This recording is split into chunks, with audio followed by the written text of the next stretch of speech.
Hello, people of the internet. I am DI Gremlin, and welcome to Season 3 of the PTL Pokemon Tri League.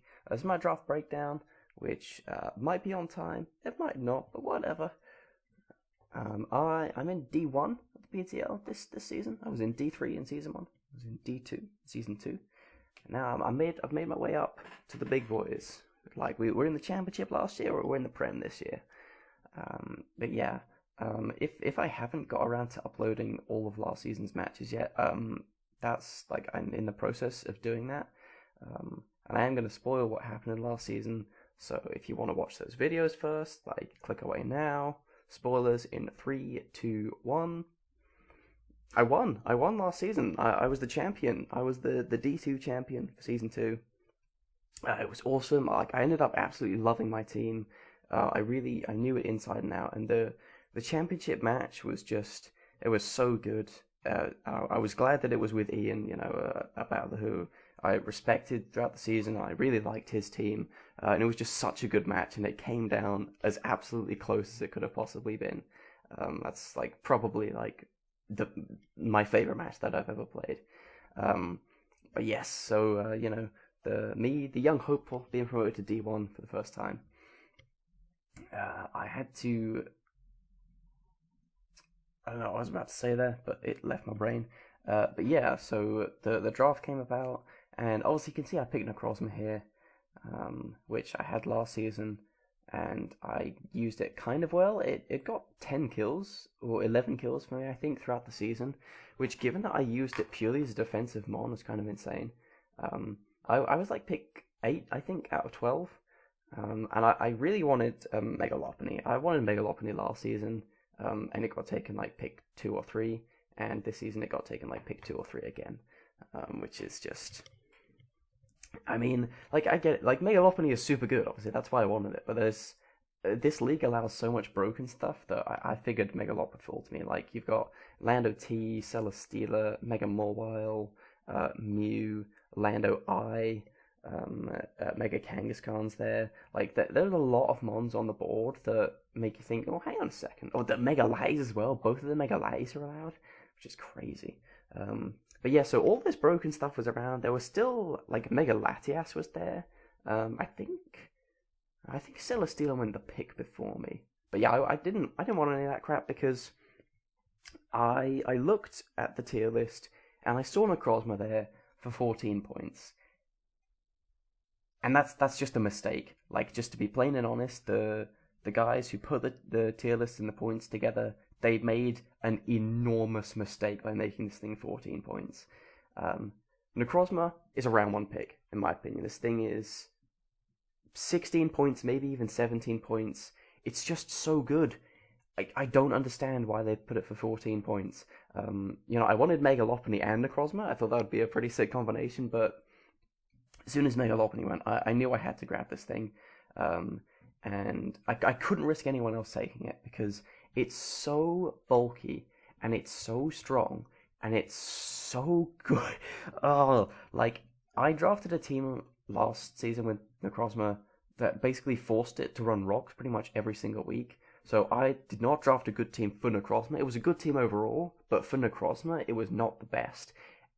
And it came every single week bar 1, even though I had another Psychic type in Mega Layers that kind of did similar things to it, but not really. So I brought it every single week bar 1, and it got 11 kills for me when I brought it basically defensive every single week. So I went into this draft thinking, I'm going to draft Necrozma, and I'm going to draft a good team around. I'm going to draft a team around Necrozma that doesn't suck it into a defensive role with rocks, that allows it to set up, that allows it to be offensive, that allows it to rip people apart. And so that was my plan. That was my whole draft plan. And obviously, to do that, I kind of needed to get Necrozma. And I just 14 points, bro. That's just a mistake. Like, straight up. Whoever put these tiers together, I don't know what they were on when they decided Necrozma was worth 14 points. But that's just insane to me that this thing is worth 14 points. But yes, so obviously Necrozma struggles with a few things, like bulky steel types and bulky psychic types it doesn't really like. I mean, it can still deal with those fine because its coverage is so good and it can just set up on like anything because it's so bulky. This literally nothing in the game can one-shot this thing, which is just stupid.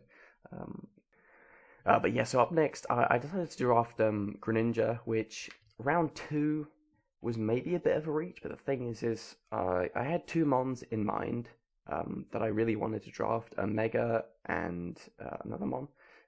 And I was already pretty confident that both of those mons were going to fall to me, which kind of made the rest of the draft a little bit easier for me. Cause I like to leave things like my Mega to the end, where I know I'm going to get it, so I can sort of draft around ahead of everyone. So I thought drafting Greninja was fine, because this thing is just so useful. It gets spikes, it gets toxic spikes, it gets U-turn. It is Torrent only, but it still has amazing coverage on both sides. Water Shuriken is an amazing priority move. And like you need a good Dark type to pair with Necrozma. Because it like the bulky psychic types and like offensive ghost types and stuff, those are things that really give Necrozma problems, and a good Dark type like Greninja is just really, really useful. Its speed tier is so good. 122 is such a good speed tier. Like, that outspeeds Mega Pidgeot and Tornadus by 1 point, which is just phenomenal.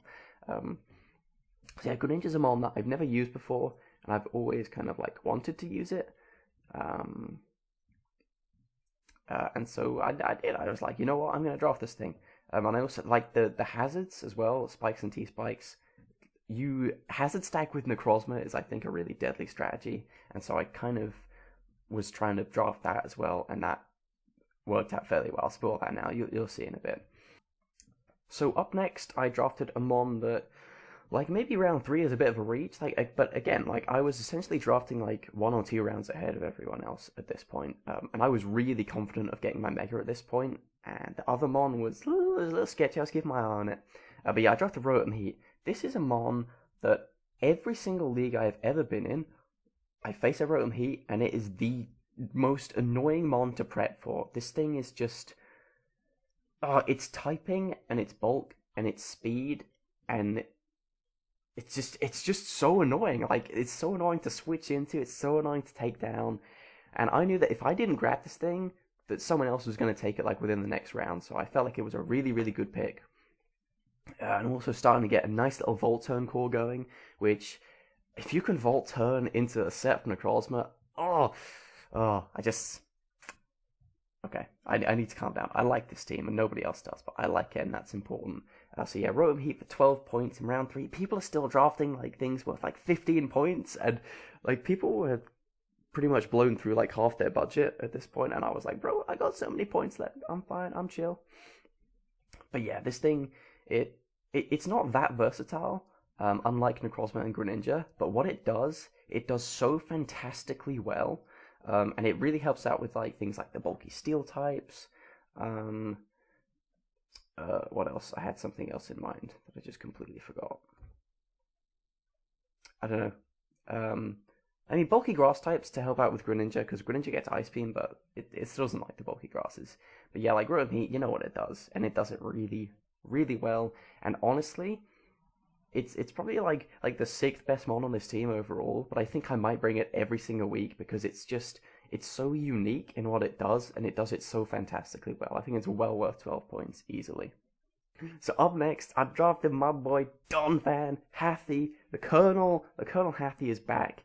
If you followed me for a while, you know I love this thing in draft. This thing is fantastic in draft. For 11 points, you get an extremely reliable Stealth Rocker, an extremely reliable Rapid Spinner, a Ground type, like, with great physical defense and physical attack. You can run Assault Vest on, you can run, like, Toxic. Its coverage is really, really good. It gets, like, Fire Fang, it gets Gunk Shot, it gets Seed Bomb.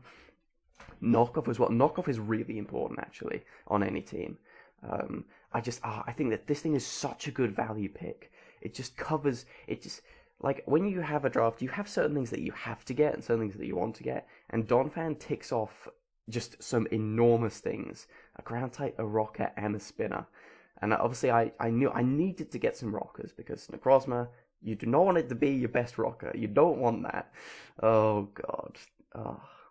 I loved last season's team, but just every week I'm like, well, I guess I'm running Rockstar Necrozma because my other option's a Mamo, which is one of the worst rockers in the game. Not because it's a bad rocker, but like, why would you not want to click an attacking move with Mamo? It just kills everything. Stack Attacker, which you want to run Trick Room Offensive, or Gligar, which you can't bring every week. Like, you can bring it a few weeks maybe. But yeah, Donphan, also Mon. One of the most reliable Mons in draft, in my opinion. I'm going to bring this thing to like probably a good half of my games or so, and it's just going to put in work every single time. I love Donphan. I love Donphan so much. Up next, another old favourite, another Southend Stoutlands All-Star from PTL Season 4 and from March Madness 2018. My girl Rose Tyler, the beautiful white Florges.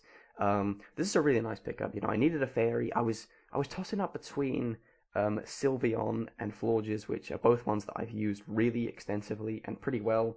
I've used Sylveon better. I love Sylveon, but I knew that a Cleric was going to be really good for this team. Like, Rotom Heat and Donphan both benefit from a Wish Passer a lot, and like Sylveon is a Wish Passer, but it's not, because you want to run Specs Hyper Voice. If you're not running Specs Hyper Voice Sylveon and you're running it defensive most of the time, you're making a mistake.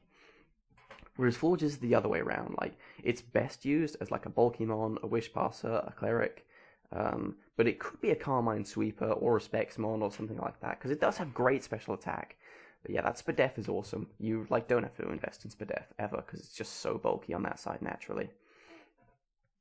And that is a defogger, so I've actually drafted Rotom Heat as a defogger, Donphan as Raftspin, and Forge as a defogger in a row.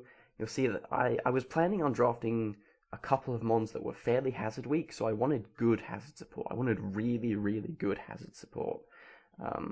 And I don't know, I think I nailed that. Like, if you have good enough hazard removal to where people like don't even want to bring rocks against you, or like that's not a priority for them because like, well, it's just going to remove it, then that's super, super useful in my opinion. So up next, I got sniped so hard here. I wanted to draft Empoleon, and I wanted to draft Delmise. Those were two mons that I really had my eye on. Empoleon went, that was whatever. I had backups for Empoleon, that was fine. But Delmise was so important for this team, I felt like. I really, really wanted a Fairy Killer. Like, my team is like whatever against Fairy right now. Like, Fairies can sort of just sit in front of me. And Anchor Shot and Delmise was awesome. Rapid Spin, amazing. Spin Blocker, amazing. Ugh. But yeah, it got taken like 2 picks before me, and that made me really, really sad. But Decidueye is in the same tier. It costs 10 points as well. It's the same typing. It gets a few things over Delmise, like gets Sword Stance, gets Nasty Plot. It's still a remover and defog, but I wanted the secondary spinner, because not many teams are going to draft spinners, and if you can have like a monopoly on the spinners, that's really cool. But yeah, I mean, this thing does get U-turn. It gets a lot of things that Delmise doesn't get, but I wanted to use Delmise for so long, and it looked really, really good on this team. But you know what, Decidueye is cool. At least like I got sniped Delmise, and I got a mon that covers a lot of what it does. But yeah, I don't really see myself using this thing too much, but it's a decent mon, it's a decent pick. Yeah, I don't really have much to say about the Decidueye. I didn't want this thing, but I got it, and it's cool. But up next, I did not get sniped. This is a mon that I have wanted to use in draft every single time I've been in a draft, and for one reason or another, it just hasn't happened. It's a mon that literally never gets drafted. I've seen this thing drafted like maybe once, maybe twice, in like all the draft leagues I've watched for like 4 years now. I love Staraptor. It's one of my favorite ones. It hits so hard. It's unreal how strong this thing is. Obviously, like, pretty hazard weak. It's weak to rocks, and it kills itself with Brave Bird. But there's just like not a switch in the entire game to Staraptor. I love this mon. I've always wanted to draft it. I'm so happy I got it, and I sniped like 4 people on it because they made it 11 points. They made him on 11 points that has about 2 switch-ins in the entire game to it. This thing can 2-shot Celesteela. This thing 2-shots Celesteela. Like, let that sink in. Celesteela is 2-shot by this mon with Brave Bird. That's stupid. That's what? That's just stupid. Like, this is one of the best wall breakers in the entire game, and I was holding off on it for a while because people don't draft it, but it was getting to the point I was like, dude, I need Staraptor. I need to get Staraptor. I can't let anyone else take this thing. And there were a good amount of people like, dude, I really want to use Staraptor. I was like, I know, that's why I got it, because this thing is so good. Base 100 Speedster is also really good for this team. I had a gap between, 86 Rotom and 122 Greninja. That's an enormous gap that I had to fill there. And there's just... I'm not sure there's another mon in the game like Staraptor that hits as hard as it does. Like, if I need to break down certain walls for Necrozma to try and clean up in the end, Staraptor's going to be able to do it so easily. This thing hits like an absolute truck. So up next, I drafted one of the mons that I had my eye on from round 1. This was one of the 2 mons that I said, you know what, I think this thing is safe. I don't think anyone else is going to draft this, and that's Como. Como and Necrozma is a phenomenal pairing. Absolutely phenomenal. I love that it's 4 times weakness there isn't a hidden power for a start. Like, fairy coverage is not that widespread. It's basically Dazzling Gleam, Clear Off, or nothing.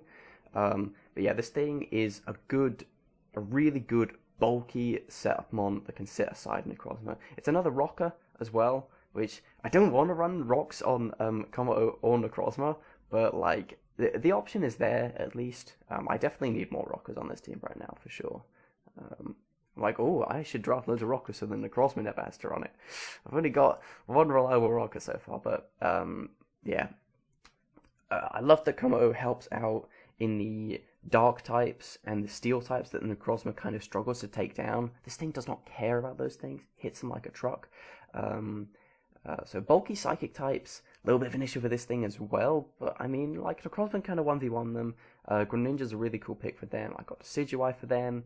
Staraptor just hits everything in the game hard. It's like, you kind of don't really, I can't hit like bulky waters right now. Oh, Staraptor does like 90% to everything in the game, so whatever. But yeah, I love that this thing can be offensive on both sides. It could be defensive on both sides. This thing is really, really good. I'm really happy, and it's another mon that just seems to go undrafted every single time. So I felt really confident in leaving it this late, and yeah, I picked it up, and I'm really looking forward to using this thing. Like, out of all the new mons on this team, Como is Staraptor, but yeah, Como is looking really cool. I'm really glad I drafted this thing. So up next, I grabbed a mon that was very, very important for this team that I hadn't really had my eye on at this point, but it covers a lot of bases. It's Fortress. It's a secondary spinner that I missed out on with Delmise. If I'd have gotten Delmise, I'd have had so many spinners, dude. But yeah, the hazard removal on this team is amazing, and I got really good hazard stack as well. Obviously, Fortress gets rocks, it gets spikes, it gets T-spikes, so I got 2 spikers, I got 2 T-spikers, I got 4 rockers, and I have a team that, if I get hazards up, like, let's be honest, I'm going to win the game. Like, how do you stop Necrozma? How do you stop Staraptor? How do you stop Como? How do you stop Greninja when I've got all these hazards up, bro? It's really good. This thing does get Volt Switch, nice little momentum as well. I've got a lot of Volt Turn on this team, which is really cool. Greninja, Rotom, Decidueye, Staraptor, Fortress, and another one which you'll see in a second, which is cool dude. But yeah, like, Fortress, I needed a Steel type. I needed a really good, reliable rock. Like, I feel like I'm gonna bring either Donphan or Fortress to every match. And then, if not, like, maybe I could run the rocks Necrozma, like, 1 or 2 weeks. Like, that's not bad. If I'm bringing offensive Necrozma 80% of the time, I'm happy, and I feel like I've done well. But yeah, this is a really good physical wall, which I do like. I mean, this thing's pretty simple. It sets up hazards, it gets rid of hazards. It's just really useful, and its typing is pretty good. And its Spadef is really bad, but you can make up for that, because, like Florges, you don't really have to invest into its Fizdef, because it's so naturally bulky on that side. So I really rate this pick. I think Fortress is going to be surprisingly good for me this season. I've always sort of looked down on it in draft, but honestly, for 9 picks, it's kind of a steal. Like, getting 3 hazards and hazard removal, that's really good. That's really good, bro. So yeah. So up next, I drafted the meme. I drafted Palpitoad. At this point, my Mega was 100% safe at this point. There was like pretty much from about round 3 onwards, there was only like 4 people who needed a mega, and then the only person who needed a mega was Salty, and we spoke about it. He was like, "Yo, I want this mega," and I was like, "Okay, I want this mega," and that it was going to leave me 1 point left over, so I thought I might as well draft Palpitoad, which I drafted last season. I traded it away. I just like Palpitoad. I just like his face. I just like his design. He looks cool. But you know what? I could see myself bringing this thing to maybe a match, and if you can bring a 1 point meme pick to a single match, that's pretty good. You've done well, honestly. It's another stealth rocker. It's got a 4 times weakness that literally my team does not care about. Like, literally nothing on my team is weak to grass, which is kind of wild. That is absolutely wild that nothing on my team cares about that. But yeah, like, you know, it's Babby Seismitoad. It's like fairly bulky with an Eviolite.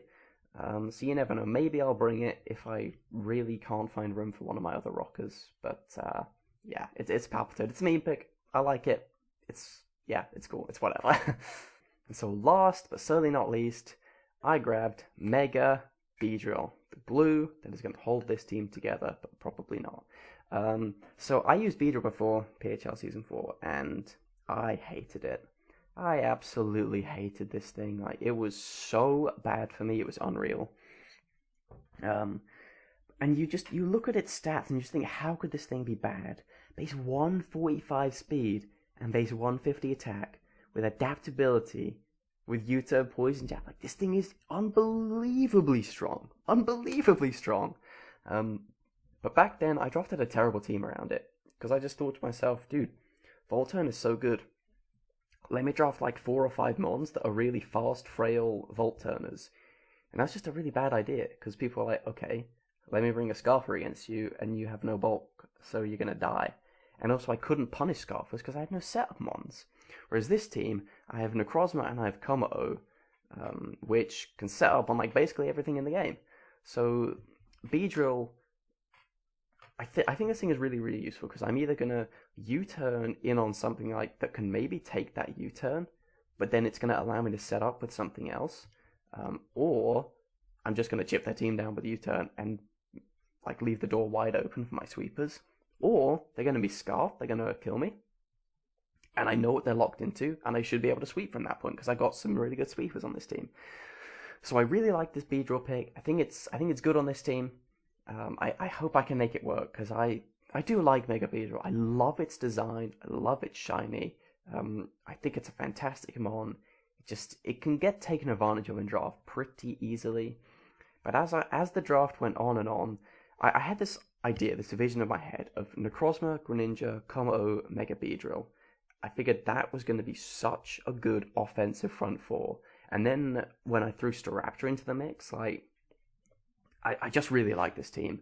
I think a lot of people think that this is the worst team in the league, which it is and it isn't, right? Because everyone else has like 2 or 3 mons that are more expensive than anything I have on my entire team. So they have some crazy star firepower. Like, you know, you've got things like Celesteela, you know, like someone drafted like Aegislash and Hydreigon and like Tapu Fini on the same team. Like, what? But the thing is every single mon on my team, bar maybe Palpitoad, you have to prep for extensively. And I really, really like that. Because a lot of teams, they have a fantastic top half, and their bottom half just sucks. Like, completely sucks. And I don't like that. I don't like to draft a mon that I think to myself, well, I'm never using this. If you look at this team overall, I feel like it has some really, really good options. Beedrill is another T-Spiker as well. So I have 3 Toxic Spikers. I have 2 Spikers. I have 1, 2, 3, 4, 5 Stealth Rockers. Get this right. I have 2 Spinners, and I have 1, 2, 3, 4, 5 Defoggers.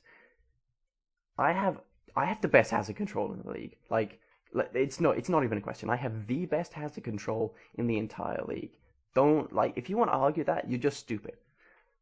I didn't mean to be mean. That was mean. That was very rude of me. But you are stupid. I feel like hazard stack on this team is fantastic.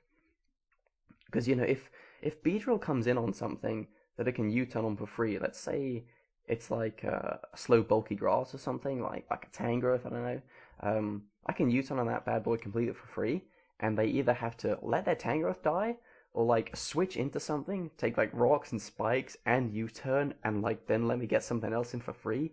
That's so valuable. That sounds so good on paper, and I hope it works. I believe that this is a really good team. I think it works together so well. I think I have so many good options. And I think Necrozma's going to take the league by storm, honestly. I think Necrozma has a chance at being like the MVP in the whole league. I'm not even joking. But yeah, I love this team. This is... I think it's not as good as my PHL Season 5 team when I had Bulu, Aggron, Melodic, Arcanine, Nidoking. Like, that team was so good. That team had a lot of problems in it. But yeah, it's kind of difficult for me to point out a weakness in this team. This team's just really solid. It's just really solid. I think I'm going to be hard pressed to have like a bad matchup, and I think it's going to cause a lot of headaches for people in prep. I know I've prepped for 2 games already, and I had so much fun. I had so much fun prepping because I'm like, okay, let's see. Right, so like these 10 mons have a good matchup. Oh my god, I have 10 mons that have a good matchup. What the fuck? Which is crazy. I really like this team. I hope it puts in the work. And I hope I win D1, back-to-back championships. What's so difficult about that? I don't know about that. But yeah. I mean, the goal for the season, I believe it's an 11-week season, which is kind of weird. If I go 6-5, I'm not going to get relegated. I'm going to stay in the league. I think realistically for playoffs, you're going to have to go 7-4. So I'd really like to go 7-4, but I think my goal should be 6-5, and I think this team is definitely going to be able to do that. I love this team, dude. Like, I've talked trash about this team, and some people talk trash about it. They're like, oh, it's kind of a weird team, bro. Like, why do you have no good mons? But honestly, I think I took advantage of a lot of tiering mistakes. Necrozma is far too cheap. Staraptor is far too cheap. Mega Beedrill and Kommo are arguably too cheap. Like Rotom Heat, Donphan, Florges, Fortress, they're such good value picks on this team. I don't know what to say. I just like this team. I'm just rambling at this point. I should just end the video. Like, oh, this is too long. This is too long of a video. Thank you very much for watching. I'll see you next time when we dive into some battles. Bye.